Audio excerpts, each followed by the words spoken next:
July August গণ অভ্যুত্থানে আহতদের চোখের চিকিৎসায় আমেরিকা থেকে এসেছে বিশেষজ্ঞ চিকিৎসক দল। বিনামূল্যে আহতদের দিচ্ছেন চিকিৎসা সেবা। আরও জানাতে যুক্ত হচ্ছেন সহকর্মী শোয়েব রহমান। শোয়েব, চট্টগ্রামে মোট কতজনকে চিকিৎসা দেয়া হচ্ছে এবং আয়োজকরা এই বিষয়ে আসলে কি বলছেন?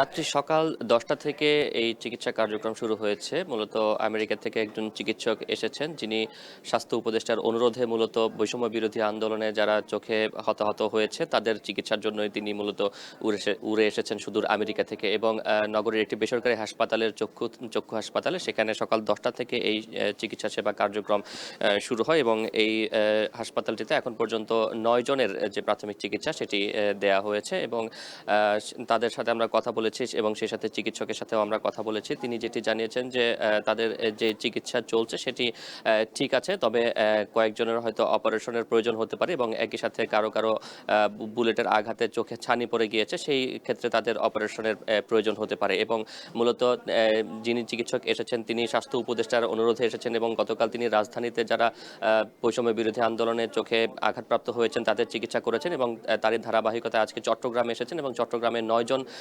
রোগীকে এখন পর্যন্ত তিনি চিকিৎসা দিয়েছেন। এবং তিনি যে 9 জন রোগীকে চিকিৎসা দিচ্ছেন এবং রাজধানীতে যাদের চিকিৎসা দিয়েছেন তাদের ব্যাপারে কিন্তু তার সাথে যোগাযোগ অব্যাহত থাকবে এবং তিনি বলেছেন যে প্রয়োজন যদি পরে সেই ক্ষেত্রে তিনি আবারও আসবেন এবং সেই ক্ষেত্রে যারা যাদের চিকিৎসার প্রয়োজন তাদেরকে চিকিৎসা দেওয়া হবে। এবং আপনাকে বলে রাখি যে ঢাকার পরে, রাজধানীর পরে কিন্তু চট্টগ্রামে সবচেয়ে বেশি হতাহতের সংখ্যা ঘটে এবং সেই সাথে এখানে কিন্তু অনেকে, অর্থাৎ এখানে নিহতের সংখ্যা যেমন বেশি তেমনি হতাহতের সংখ্যাও কিন্তু বেশি। আপনি দেখতে পাচ্ছেন যে অনেক রোগী কিন্তু এসেছেন, মোট 12 জন রোগী এসেছেন এবং তারা এখান থেকে চিকিৎসা নিয়েছেন। তাদের বেশিরভাগই হচ্ছে যে রাবার বুলেট এবং সেই সাথে টিয়ার সেলের আঘাতে তারা মূলত চোখে আঘাতপ্রাপ্ত হয়েছেন এবং দীর্ঘদিন ধরে তারা এই আঘাতপ্রাপ্ত এবং এই রোগে ভুগছেন বা চোখের সমস্যায় ভুগছিলেন। এবং আজকে মূলত যে চিকিৎসক চিকিৎসা দিচ্ছেন তার সাথে আমরা কথা বলেছি। তিনি যেটি বলছেন যে তাদের যে এখানকার যেই চিকিৎসা পদ্ধতি বা যেভাবে চিকিৎসা দেওয়া হচ্ছে সেটি ঠিক আছে এবং সেভাবে তাদের চিকিৎসা চলবে এবং প্রয়োজনে যদি কারো